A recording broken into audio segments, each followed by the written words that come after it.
All right, everyone. Good evening. Today is Friday, November 6th, and let's walk through the market news of the day. This is the end of election week here in the United States, and coming off the votes on Tuesday, we still do not yet have a result, which is very interesting, not surprising given the tensions. However, it was a very close election, not just at the top, but all the way down the ticket. All right, so let's see how this was reflected in the financial markets. The S&P 500 was up 7.3%, the Nasdaq up 9%, and the FTSE All World up 7.7% on the backs of the US election. Looks like it'll get settled without much civil unrest, which is good. It was one of the biggest concerns going into the election. This was one of the most volatile weeks for bonds. However, treasuries, specifically the 10-year, did open the week at 84 basis points and finished at 82 basis points. It was up as high as the mid 90s and down to the low 70s. When it was up, it was on the thought of a blue wave. And then as yields did fall, that was with increased confidence of some sort of divided Congress, which is considered to be a good outcome for Wall Street because of the lack of ensued fiscal stimulus. The VIX dropped substantially this week from 40 down to 25, above its long-term average of 20. However, again, substantially lower than where it started this week. And on Thursday, we did have the Federal Reserve's meeting. Chairman Powell did hold policy steady and repeated his pledge to use its full range of tools to support the US economy. He did indicate that he was concerned about the rising number of coronavirus cases in the United States and stressed the need for further fiscal stimulus. Mitch McConnell and the Senate look likely to get something done by the end of the year, but that still does remain up in the air. And as more results come in from the election, we will have a better take on what is going to happen next. All right, so the election was a lot closer than expected. As mentioned, it looks like Biden is probably going to win. However, this has not been declared yet. What is interesting to look at is the Senate. It looks like the Republicans may control going above that 50 mark. It looks like it could be 50-50 as well. It is likely that there will be a recount in 2 seats in Georgia, which will not be decided actually until the end of January. So we will have to stay on the lookout for a long time there to be able to get an actual verdict. With regard to the election more broadly, at the top of the ticket, Biden has overtaken Trump in Pennsylvania, and now, as of 7 p.m. on Friday, Biden's lead is about 14,000 votes and is steadily increasing. So that looks pretty likely to hold. And Biden looks poised to win Georgia, which is particularly interesting. He narrowly overtook Trump, and this is a state that has not selected a Democratic presidential candidate since 1992. Not surprisingly, given his past comments and demeanor, the Trump campaign has vowed a legal fight that he plans to take all the way to the Supreme Court. He did stop short of repeating his win claim that he initially announced on Twitter on Tuesday night. And the Biden campaign is setting up for a primetime speech later this evening. The Senate does remain in limbo and is something that we will look to over the coming days and hopefully get an answer soon.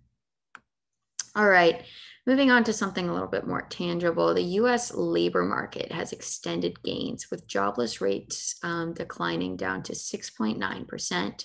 That is a drop of a full percentage point, with payrolls rising 638,000, further exceeding estimates for 580,000.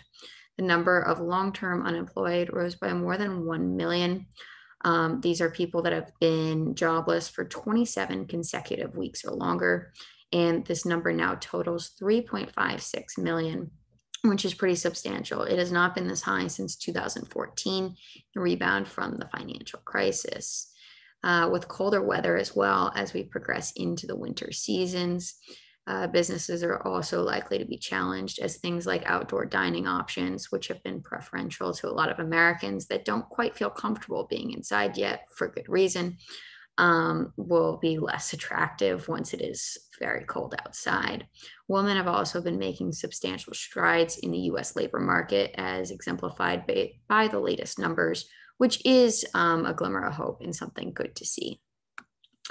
All right, moving halfway across the globe, let's look at Europe. Greece was upgraded one notch despite the pandemic and an upcoming 3-week lockdown. They were upgraded to BA3 and had a stable outlook. This is from B1 and the first change since January 2019. Moody's noted that ongoing reforms support a sustainable improvement in institutional strength and have already brought tangible progress in areas including tax administration and compliance, as well as the fight against corruption. The Greek government has also announced a new package of economic support measures worth a total of 3.3 billion euros, the equivalent of about 4 billion US dollars. Cash reserves are also very high, a little bit above 38 billion euros. And these bonds are, interestingly enough, eligible for ECB bond buying. This was a program that was accelerated by Christine Lagarde this week.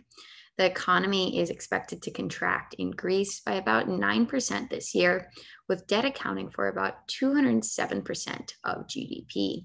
The most important challenge for Greece right now is to reduce the huge stock of source loans. So something they're considering doing is the creation of a bad bank.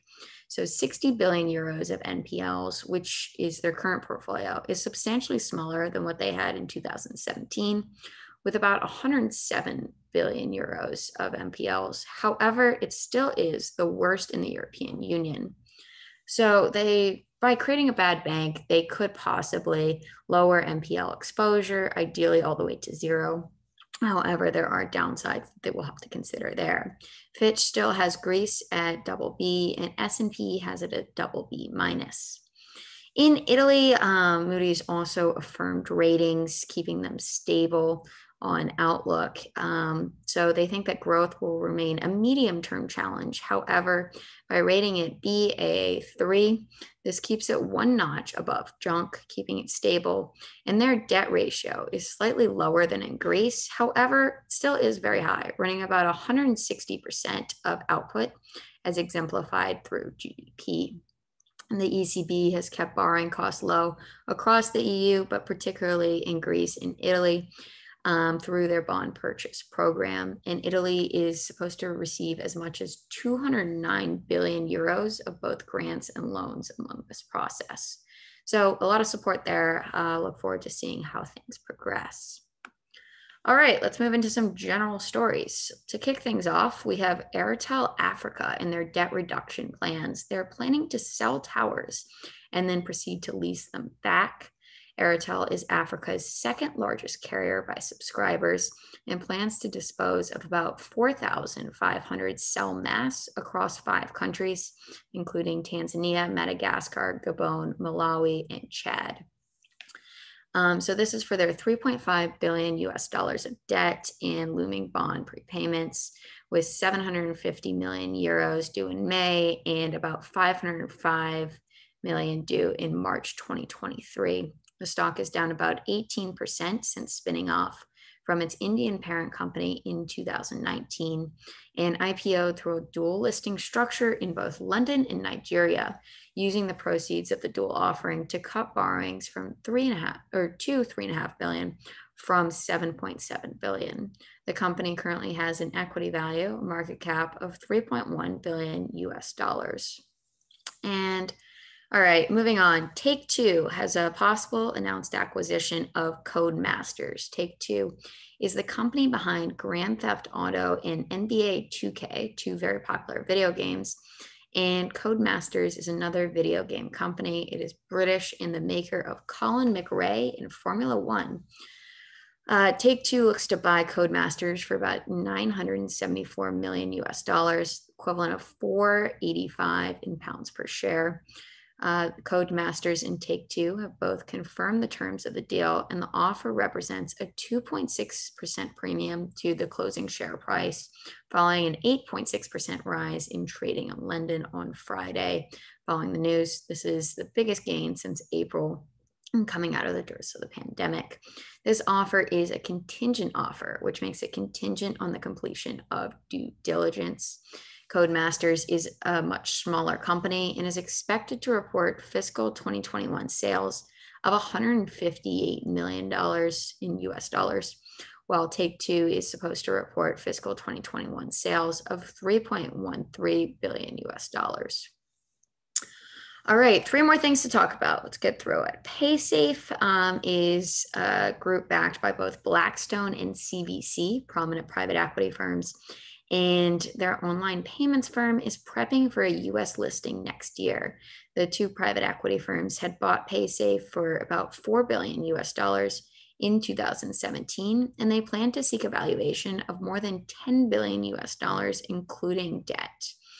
PaySafe is a company that offers payment processing services, which allows companies to accept credit cards, cash, and direct debit transfers online.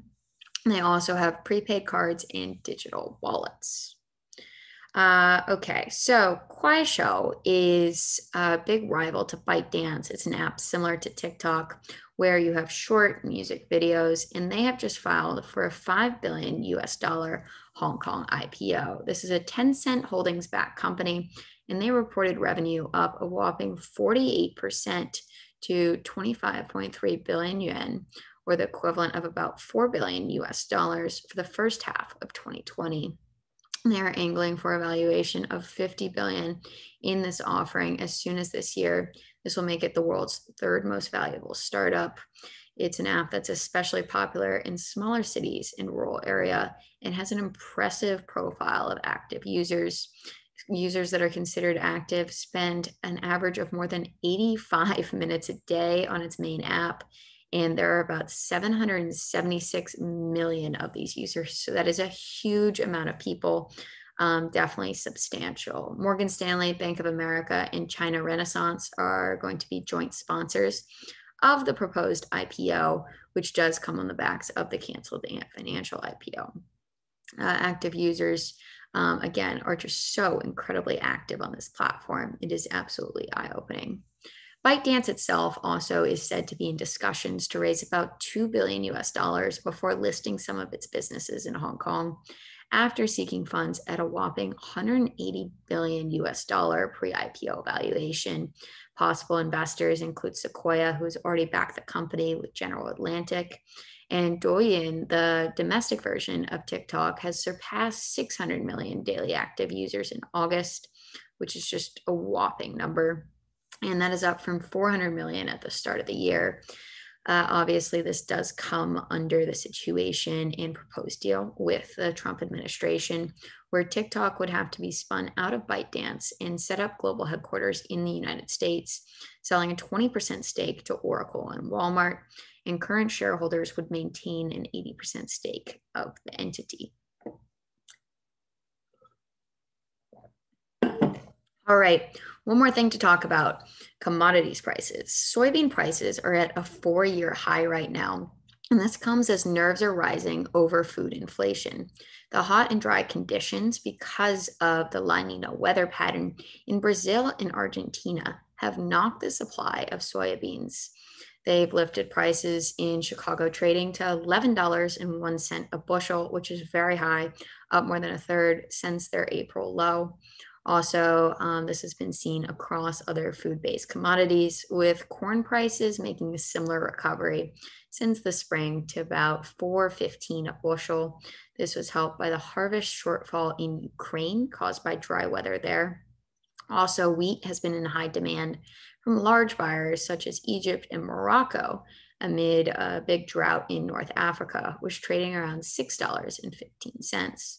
China has sold large amounts of grain from its strategic reserve since May to dampen the rise in grain prices. However, it did need to replenish its stockpile, which increased demand and, of course, prices in turn.